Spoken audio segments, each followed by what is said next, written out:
This is James Holder for iFall TV in association with Macklin's Gym Marbella. We're in Vauxhall today, just witnessed the first press conference between IBF World Champion Carl Frampton and WBA Champion Scott Quigg. Yeah. First and foremost, a little bit interesting at times. Both fighters chucking out a few grenades, a few vocal bombs. Did you anticipate it being this sort of press conference? Oh, of course, it's all part and parcel of it, isn't it, really?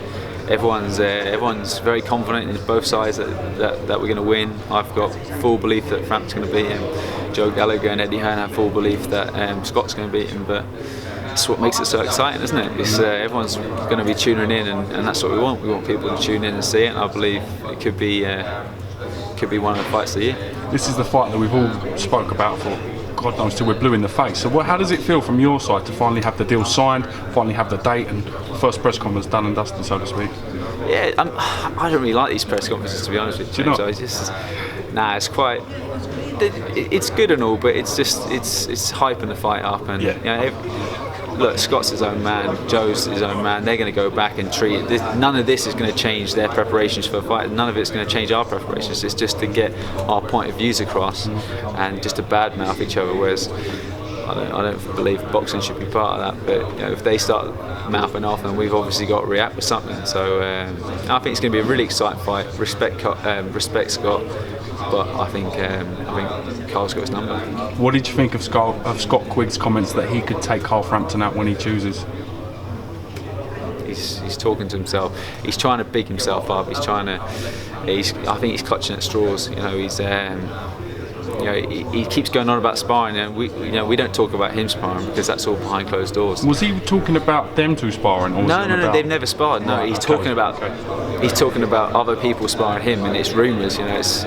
It's part and parcel of boxing. Everyone says rumours, about everyone inspiring. But you've had 21 fights to see him fight on TV and as a pro, and he's never showed any of those vulnerabilities. He's got up off the canvas in that last fight, which that's a surprise. It was a massive surprise to me because I've never seen him getting dropped in my life.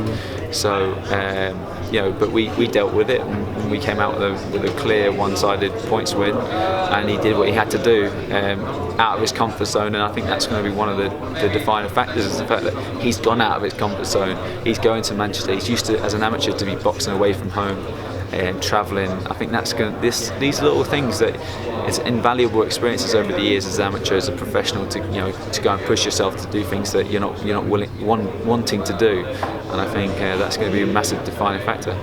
Carl Frampton suggested that Scott Quigg's win over Kiko Martinez was more to do with the fact that Frampton had put a dent in his armour, quote, twice. Yeah. Do you think that's a fair assessment in your opinion? What do you make of that? Well, listen, once somebody gets knocked out once, like properly knocked out, I think it's they're easier to go again. It's like all the nerve endings in the jaw, and there's some neurology science behind it, but I don't think he's fragile because he came back and went 12 rounds. But as I said in the press conference, I don't think he didn't believe that he could beat Carl Frampton. He went there just to get through the fight, and to prove to himself that he's in against a better fighter than him, but I'm not going to get stopped. Whereas against Scott Quigg, he genuinely took so many risks there because he believed he could knock him out, and he had a great first round.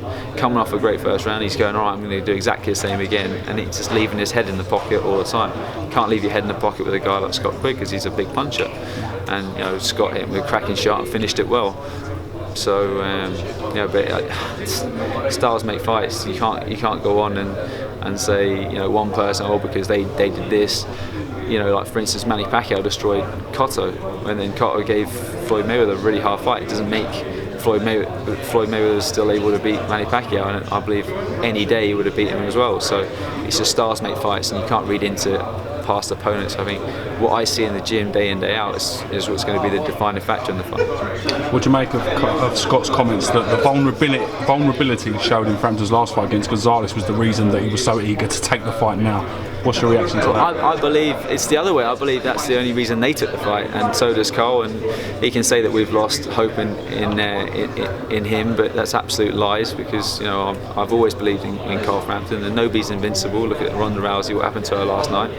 Anyone can go, and it's just about having the right game plan, the right tactics, and how to approach the fight mentally and physically. And I think it's just part and parcel of it. It's Carl you know, he definitely surprised me, but he got up and his head was clear.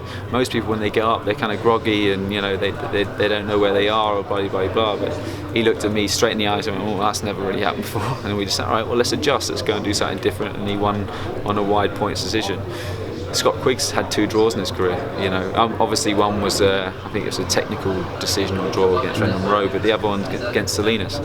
So he's shown a lot more vulnerability. He's had split decisions, he's had close fights, whereas Carl Frampton, every single fight of his has been unanimous decision or a knockout. So he's the guy.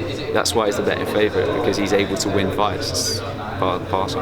What's the reaction in Belfast been when this fight's been announced from your side? What kind of response have you had from the people of Belfast?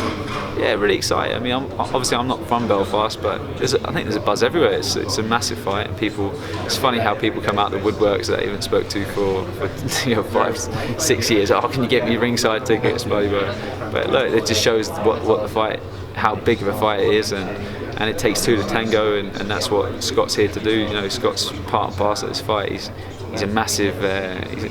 Look, Carl Frampton can't have this fight without Scott Quigg, and Scott Quigg can't have it without Carl Frampton. So it takes 2 to tango. It's going to be a really interesting fight. Lastly but not least, thoughts on former WBA Super Champion Rick Gondal being stripped for this fight for the belt. So Scott Quigg's now been elevated to Super Champion. Yeah. What are your thoughts on that? Very harsh, if you want my honest opinion, but WBA did what they thought they had to do, but now he's signed a contract with BoxNation, and unfairly he was stripped. I don't believe Scott Quigg should have the Super Champion title, but it's up to WBA. It's one of the crucial factors of this fight happening for us, because the IBF wouldn't sanction it unless he was the Super Champion. As a unification fight. As a unification, and we had to have our mandatory. So Eddie did his best and he did his job and got him stripped. And you know, but then Rigondeaux says he's coming back. He signed a different contract with BoxNation and got a new team around him. So it'd be interesting to see how the fight unfold, or how that title unfolds, because, you know, they were talking about inactivity, but the fact is that this fight's not till February, and he's fighting next week. Interesting points. Interesting points. Yeah. But look, you know, IBF are legit. You know, so you have to get in the right position to fight. Once you win your title, you get a voluntary, and then you get you got your mandatories, and that's just the way they do it. They're very by the book, and you know, and that's just the way they do it. But the WBA kind of get themselves into a couple of potholes, as it were. Okay. On that note, thank you for this rivalry. I do really appreciate it, mate, and we look forward to seeing some build-up. Press was great today, by the way. Thank you. Enjoyed it. Top man, thank you, mate. Thanks, James.